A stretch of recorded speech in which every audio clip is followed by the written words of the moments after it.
Now, read the Living Translation. I think, right? Chapter 4 and verse 8.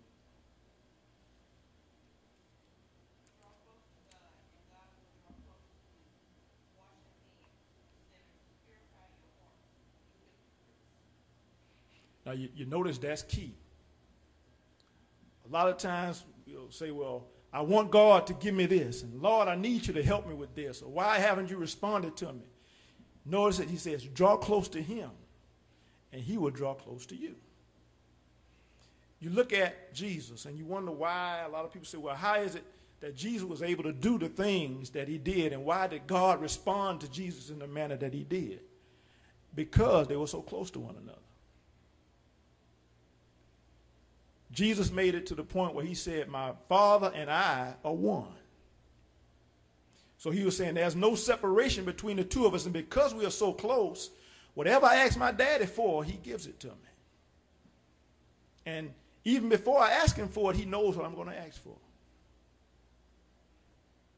So when you're connected in that manner, it's easy to get the delivery sent to you because God always knows where you are and you always know where he is.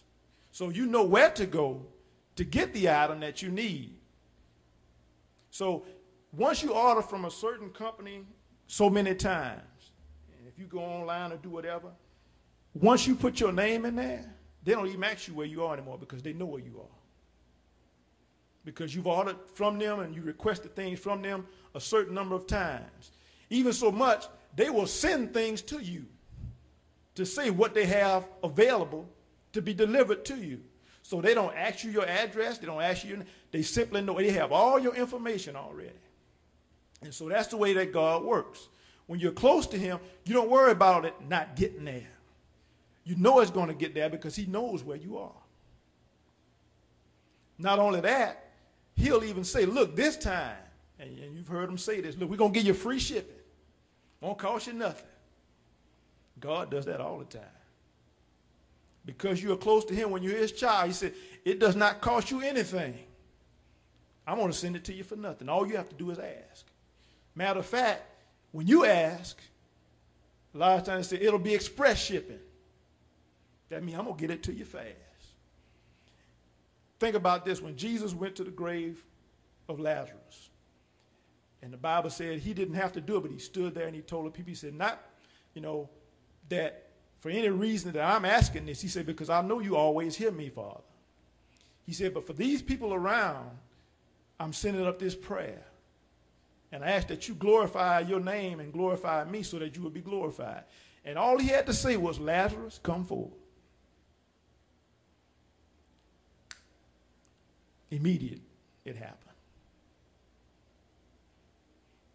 On the waters, on the seas, his disciples worried. Now, Jesus told them, go to the other side.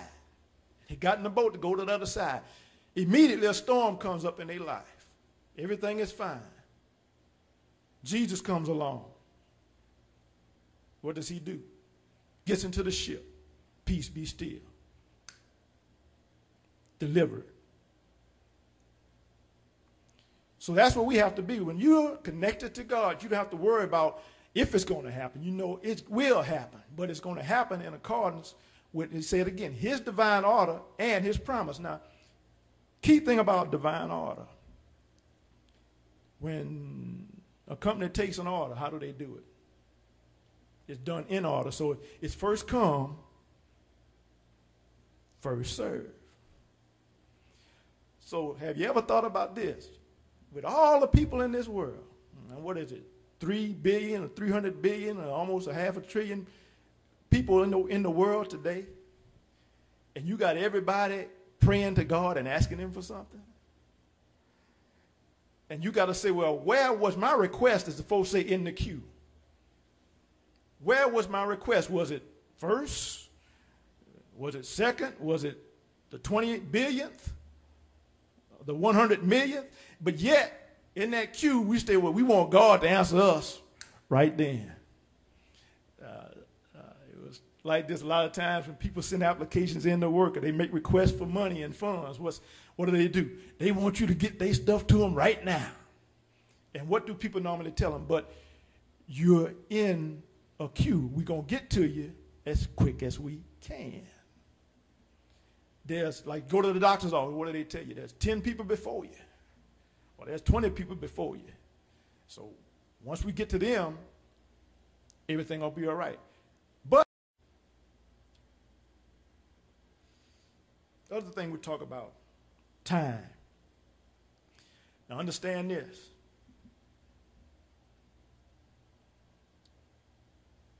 Time is just a function of what we think it is. From the standpoint, man looks at it in terms of a year, a month, a day, a minute, second, hours. God don't look at it that way. God don't look at it that way. For God, when he looks at time, he looks at it like this.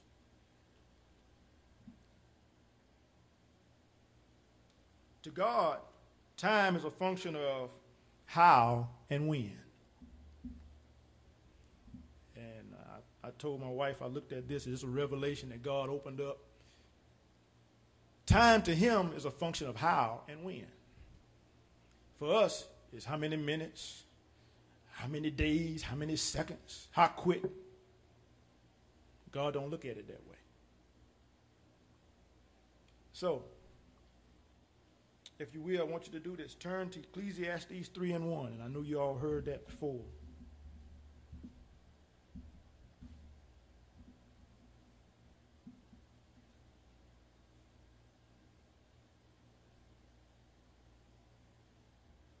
And that's the scripture that talks about to everything there's a season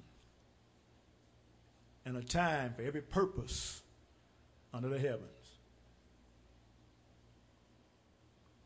Now, when you look at that, what do you think? Anybody? What do you think when you think there's a time for everything under the heavens? And it says a time to live, a time to die, a time to kill, a time to pluck up. And when you see time, what do you think?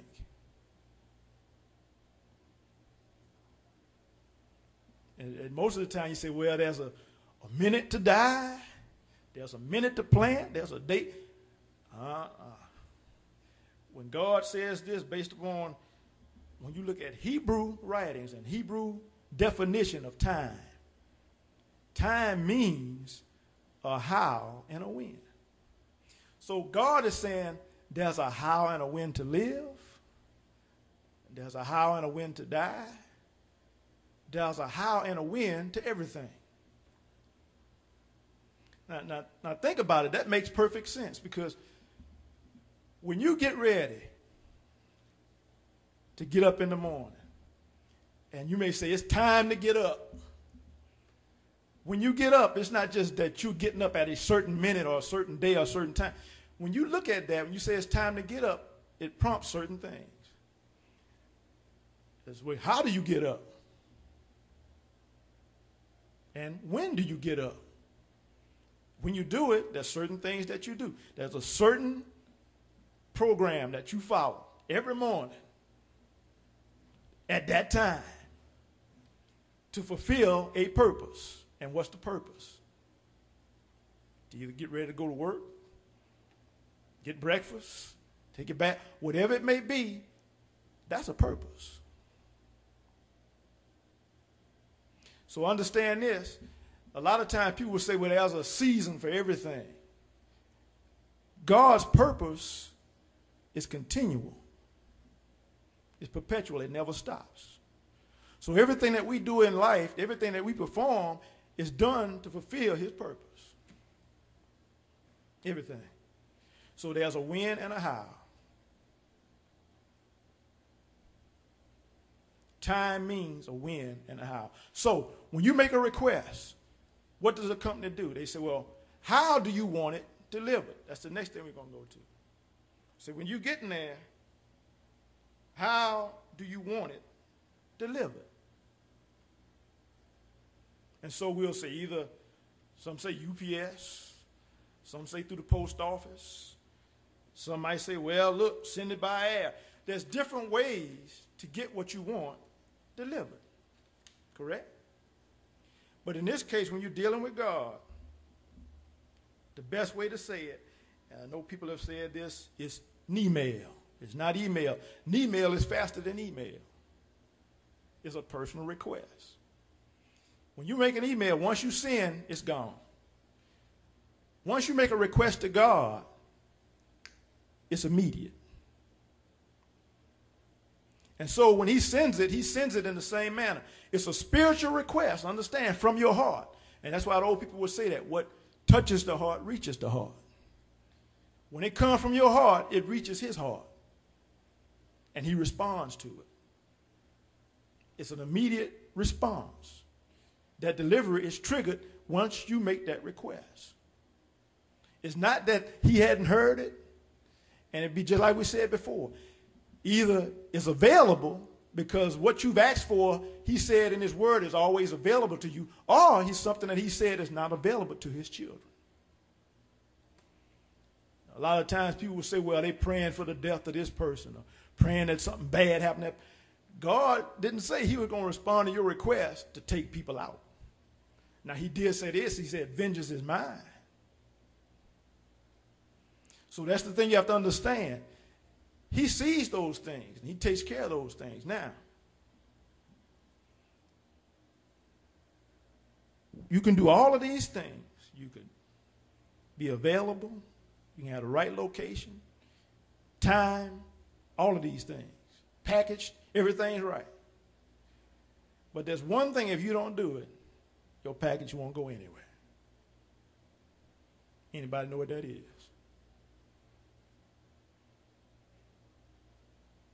When you're paying for it, what you're doing, though, you're buying a stamp. Without the postage, your package will not go anywhere. You can order it. You can tell them when you want it.